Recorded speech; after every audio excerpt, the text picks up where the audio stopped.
मैं आज आप सब के साथ भारतीय सेना के एयर डिफेंस मेजर्स जो कि हमने इंडियन एयरफोर्स के साथ मिलजुल कर तालमेल में लिए, उसके बारे में कुछ बातचीत करूंगा।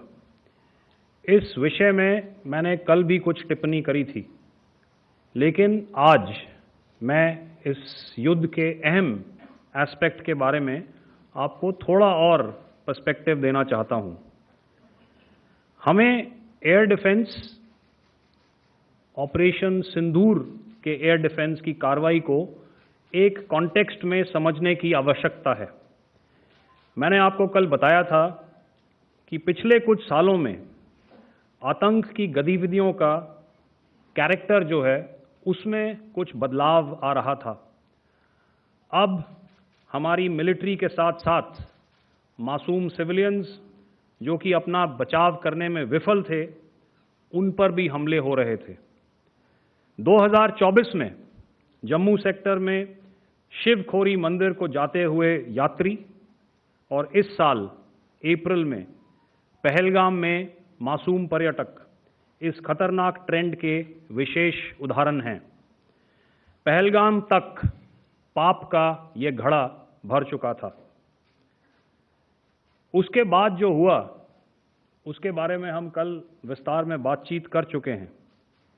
क्योंकि आतंकियों पर हमारे सटीक हमले लाइन ऑफ कंट्रोल और इंटरनेशनल बाउंड्री को पार करे बिना किए गए थे, हमें पूरा अंदेशा था कि पाकिस्तान का वार भी बॉर्डर के उस पार से ही होगा। इसलिए हमने अपनी एयर डिफेंस की पूरी तैयारी पहले से ही कर ली थी। हमारी इन्वेंट्री में शामिल counter manned aerial systems, electronic warfare के साधन और एयर डिफेंस वेपन्स का इंडियन एयरफोर्स के इसी प्रकार के सिस्टम्स के साथ एक अनोखा मिश्रण किया गया। इसलिए आपने देखा कि जब जब पाकिस्तान एयरफोर्स ने हमारे एयरफील्ड्स और लॉजिस्टिक इंस्टॉलेशंस में 9 और 10 मई की रात को लगातार हमले किए, वो इस मजबूत एयर डिफेंस ग्रिड के सामने विफल हो गए। आपके सामने इस ग्रिड को एक तरीके से दर्शाया गया है। आप देख रहे हैं कि इंटरनेशनल बाउंड्री से कितनी layers, radars, counter unmanned aerial systems, उसके पीछे शोल्डर फायर्ड वेपन्स, हमारे विंटेज एयर डिफेंस वेपन्स जो कि काफ़ी सालों से हमारी सेना में हैं। एयर मार्शल भारती ने भी उसके बारे में बात करी। और लास्ट में हमारे modern air defence weapon systems.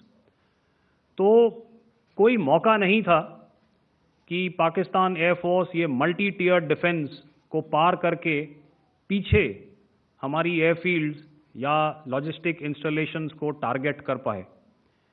ये जो डायग्राम आप अपने सामने देख रहे हैं, ये मुझे एक इंसिडेंट की याद दिला रहा है।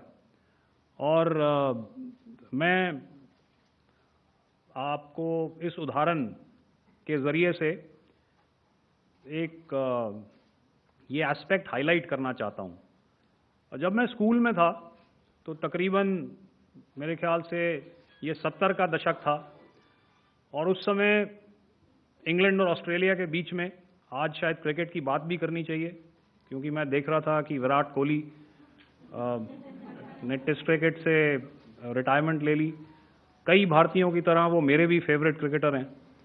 तो 70 के दशक में ऑस्ट्रेलिया और इंग्लैंड की फेमस एशेज सीरीज चल रही थी और उस समय ऑस्ट्रेलिया के दो बहुत तेज गेंदबाज जो कि क्रिकेट हिस्ट्री में बड़ा उनका नाम है, जेफ थॉमसन और डेनिस लिली, उन्होंने अंग्रेजी बैट्समैन और उनकी बैटिंग लाइनअप को तहस नहस कर दिया था।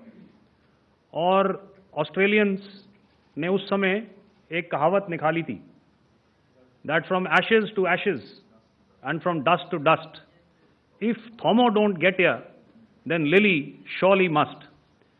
और अगर आप इस लेयर को देखें तो आप समझ जाएंगे कि मैं आपको क्या बताने की कोशिश कर रहा हूं।